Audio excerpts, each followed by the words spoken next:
It's always exciting getting something in the mail, especially when it's a package. For us watch collectors, it's usually something shiny. It's usually something like a watch, something to scratch the itch. Well, as I often do on this channel, I might have gone a little bit overboard.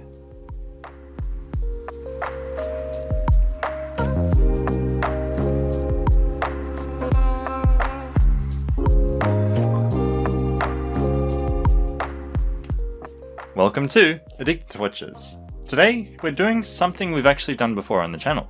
We're unboxing a haul of watches from Japan that I've bought.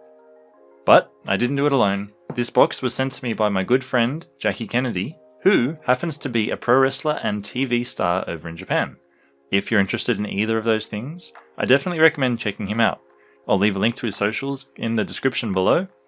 And yeah, as always, thank you. I couldn't do it without you. With that said, what we have is a box. I have partially opened it because this is take 2, but I haven't actually gotten into it. We'll be doing that live on camera here.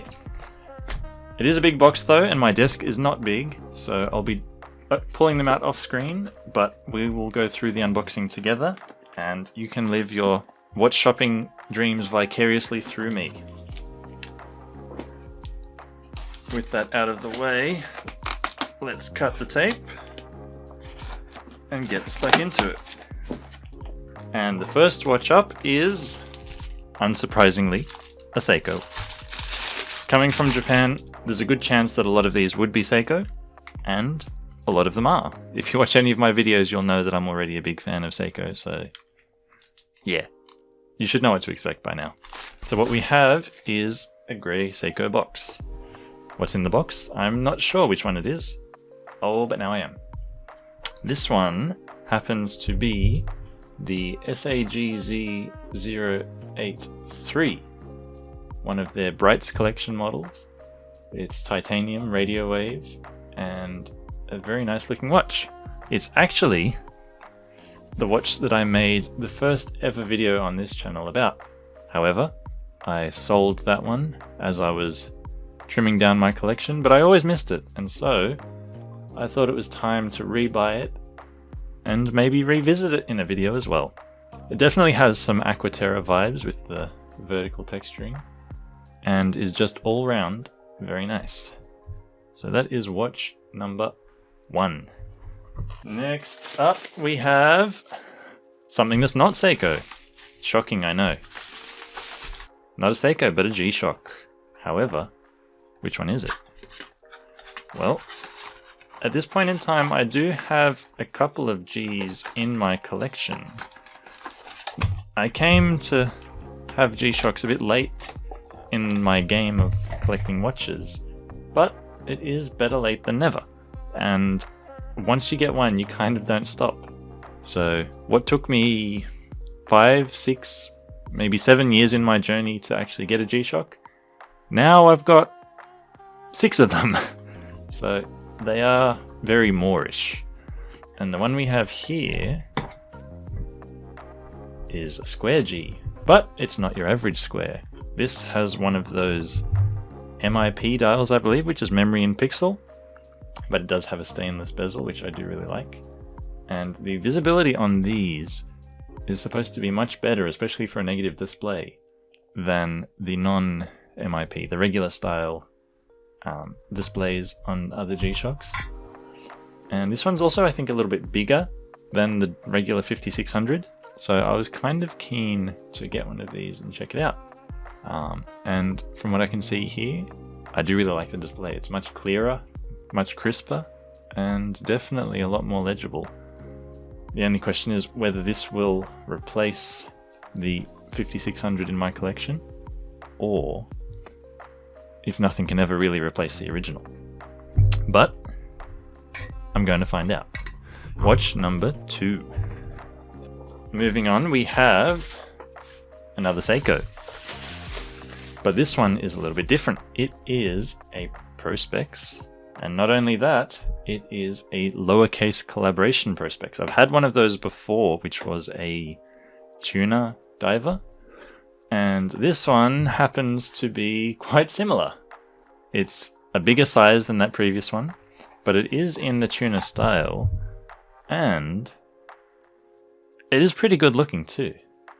It's got sort of a black and almost bronzy gold color going on, and a very different dial to your regular Seiko diver or tuner. Low battery, you can see that second hand ticking twice instead of once per second.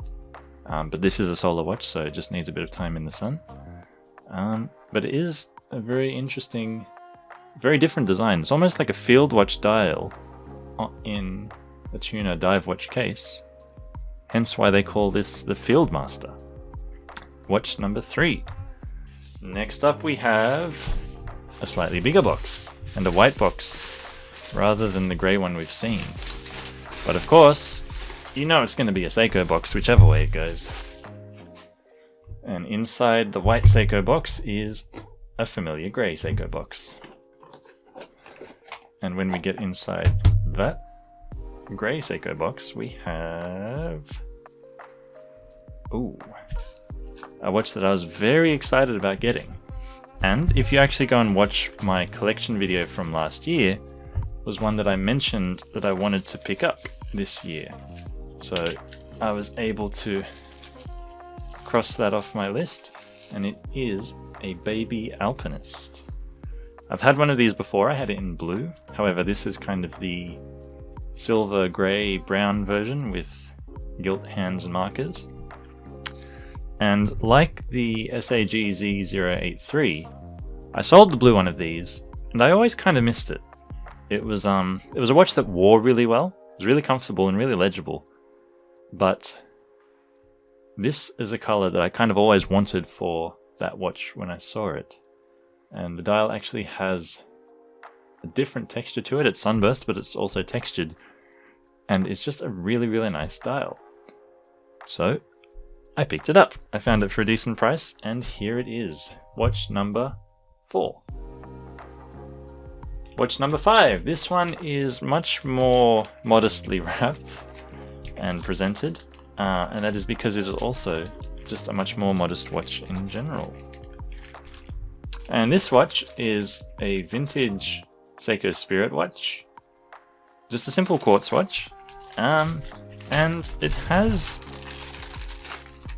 a surprisingly nice brush dial.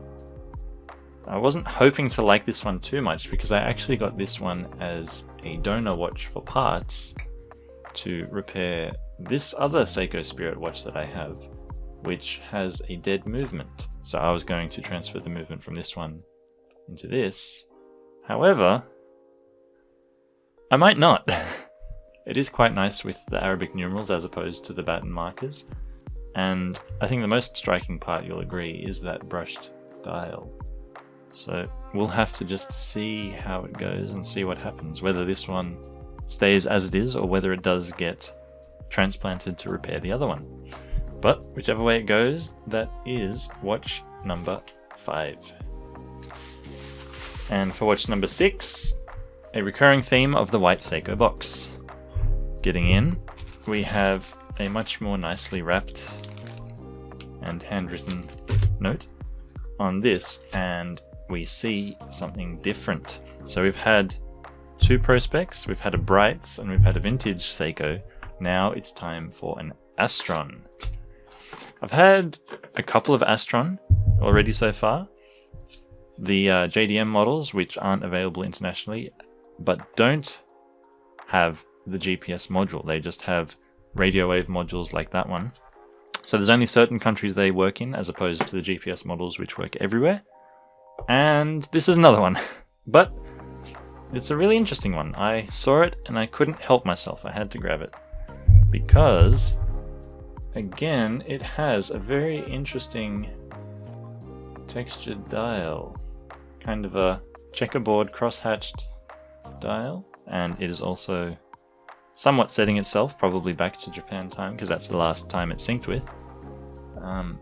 And it is this integrated bracelet kind of style. Also not super huge compared to a lot of other Astrons out there as well. And still titanium, still radio wave, still an excellent piece of very clear sapphire crystal. And just an interesting all-around design. It's a little bit busy, but still not too busy, especially for an Astron. So it'll be interesting to see how I get on with this.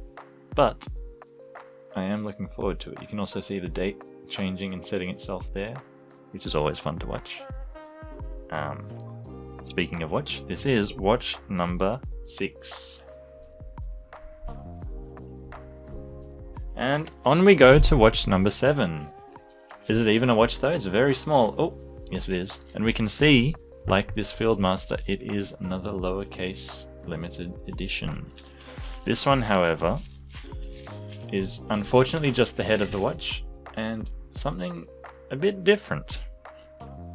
This one actually was a collaboration with a brand called Wena, who make, I believe, smart accessories for watches. So basically a strap that turns your watch into a smartwatch by having a chip or something on the underside that you can use for NFC and tapping and things.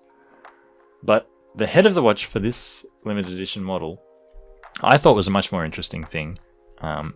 Only, I believe, 300 were made. However, it's the bands that were numbered, not the case back, so that doesn't help us here. But this actually uses the same case as the Tic Tac models. And I went down a little bit of a rabbit hole on those Tic Tac cases for other watches that use the same case. And this was one that I arrived at.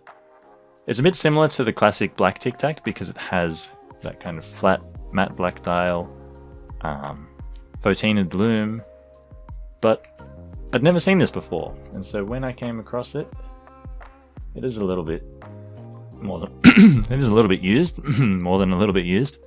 That bezel is a bit worn, but nonetheless, with only 300 made, you can't really, well, beggars can't be choosers when this was the only one available, but I thought it was really interesting, and so picked it up. This is watch number 7. On to watch number 8. And this is a slightly different looking box. I don't think this is a Seiko. And pulling the plastic off,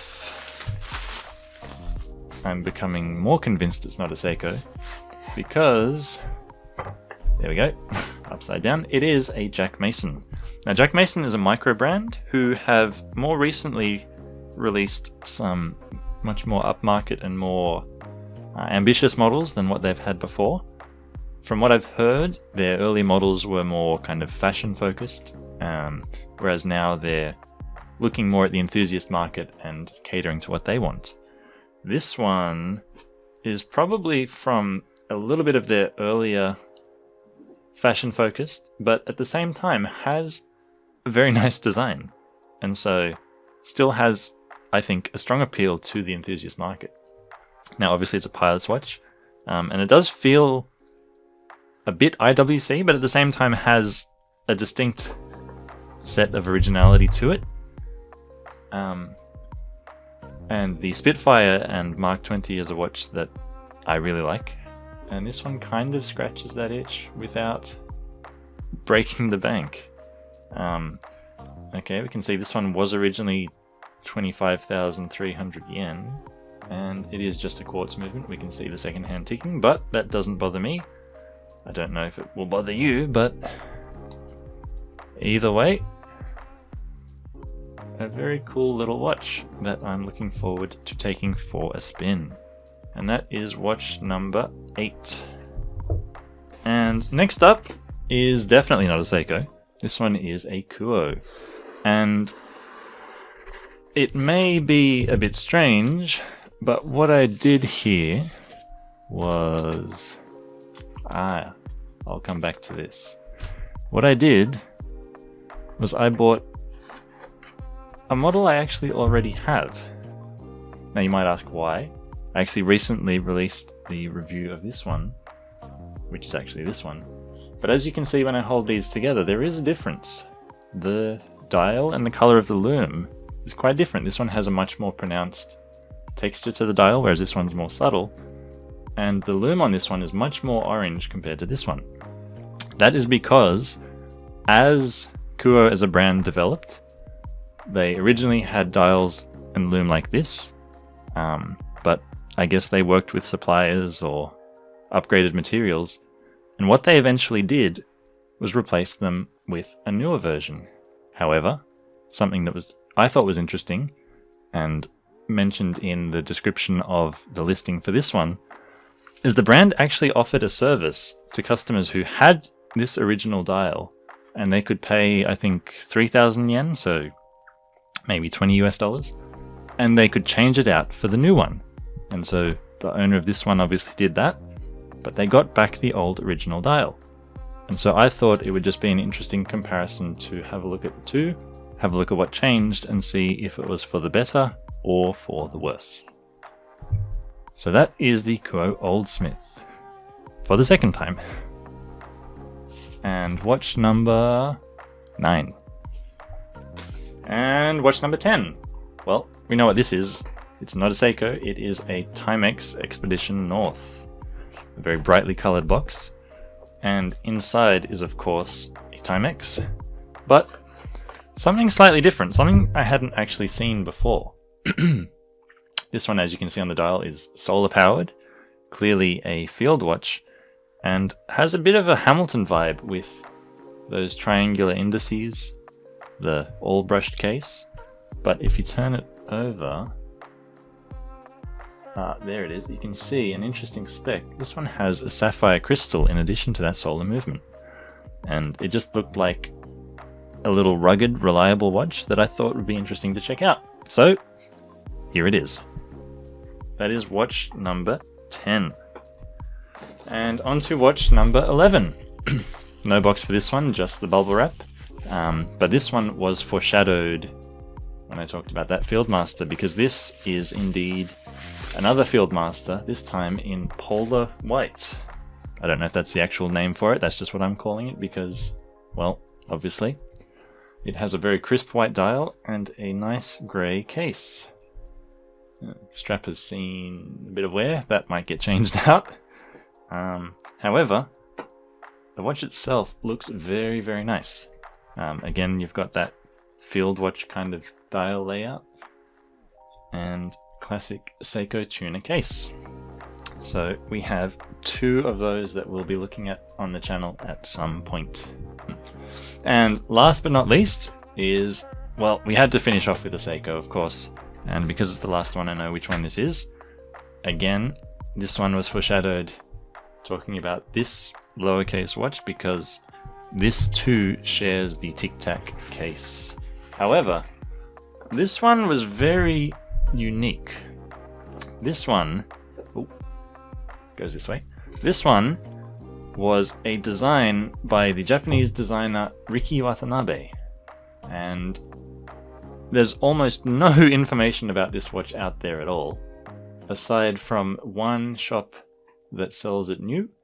But again, in that Tic Tac case, as you can see here, they are very much the same case, but a very different dial and a very different look because of that.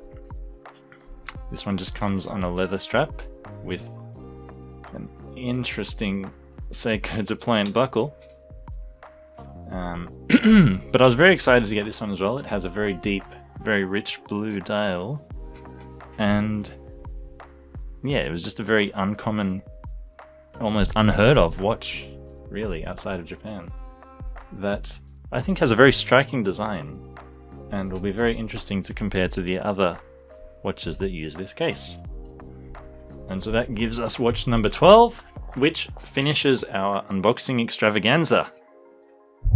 Thanks for watching the unboxing. I hope you enjoyed seeing all of these as much as I did. And as always, I'll see you in the next one.